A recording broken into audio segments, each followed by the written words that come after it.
Biz bu жерде атайын бирле проблема, ушул эле проблеманы ушундай кандай мафия опугичный группа дейбиз го, ушу туура болот ушунда.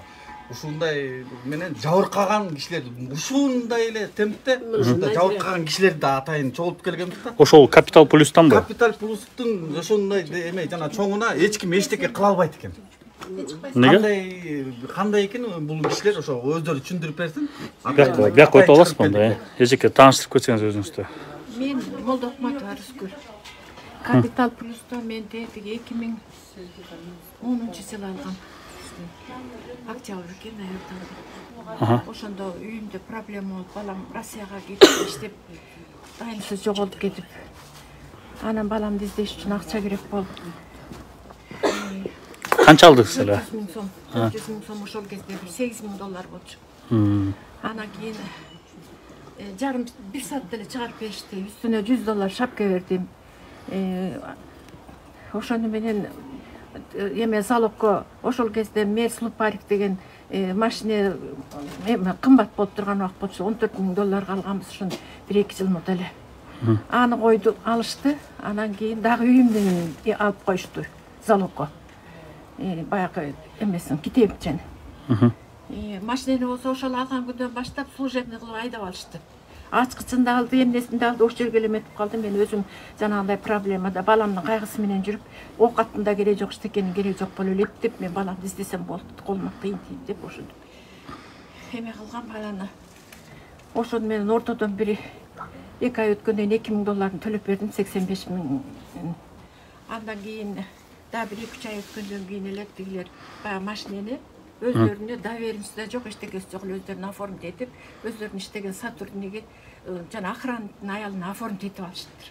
Аны да айтпайт, билбейм, өздөрү эле ошо эметип алышкан да. Анан ошону менен мен Национальный банкка барып арыз жаздым. Ушундай итбекер алып коюшту, 3 эсе арзан алып коюшту да. Анан барып эмесем, Морг Национальный банктын замы Жейн Алиева ошол кезде зампред болчу. Ошондо Капитал Плюстун тиги сотрудниги Саатбекти чакырып туруп ошондо айтты. Морг Национальный банктын жанына алып келип, независимый эксперт менен оценка кылып туруп, ошону менен эметкиле деп. Оценка алган. Аны кылбай да койду. Мен Саатбекке ыйлап бардым, ай менин акыбалымды сен билесиң, мен агашыкмын. Мен ушундай акыбалда жүрүп атам, айланып кетейин. Сендей болгон балам 3-курста Славянск университетте окучу. Ошол жака кетип, ошо жок болуп атат. Демек сиздер автоунааны алдырып жибердиңер, эмеси? Автоунаны алышты ошо. Доверенность жок эле өздөрү айдап. Өздөрү эле каттатып алышты ошону. Өздөрү ошо балдар айдап жүрүшөт. Азыр күндө эле айдап жүрөбү? Мына баары билет, Капитал Плюстан, мына буякта да эжелерин Капитал Плюстан алган, алар да ошо үйлөрүнө алдырып отурушат. Анан кийин мен Саатбекке ыйладым, ай темир эмес, кара башыл баламдан айрылып куурап отурумун. Ошо $1000 калат экен, ар жагында 60 000 сом. 60 000 сомду эсептеп берди. Эжем 60 000 сом калдырдым деп. Итбекер алгандан кийин да. Мен арыз жазып бердим. Серлерден графикке коюп бергиле болуптур. Мен төлөп берем ошо 60 000 сомду деп арыз жазып кетсем, бир айдан кийин тамында сатып өттүр. Өздөрү эле постанбай кишиси Самудин. Үйүңүздө сатып жүрүптүр. Тамында сатып жатпайбы? Ал тамынды деген Альфия деген бир татар аялдан $18 000, $19 000 алышат. Меники болсо $1000 болуп атат карызым. Андан $19 000, $18 000 алат дагы, мен силерге 3-теден үй сатып берем деп, анан кийин анын акчасын алат дагы. Булар бөлүп алышкан. Тиги эмеге болсо 350 000 договордо 350 000 сом Капитал Плюска төлөдүм деп купли-продажда жүрөт. Муну болсо тиги эме мага да айтпайт, хозяиндар ошол жерде оформить эткенде хозяинин уруксаты болуш керек экен. Сатып ала аласың, сатып ала албайсың. Анда саталы деп торпко коюш керек экен. Сен эч кандай кабарыңар болгон эмес беле? Үйүңүз каякта эле? Могу бөлмөдө. Канча комнат, канча бөлмө, жери канча эле? Жери 4 соток жер. 3 комнат болчу. Эксплуатацияга да бериле элек болчу. Анан кийин ошону менен тигил аялга $19 000 ошол жерден алышат дагы. Анан ал аял кийин дагы келип, ыйлап келип, мени издешип, ошо самолеттен жабырып калгандардын баары мага келишти да үйгө.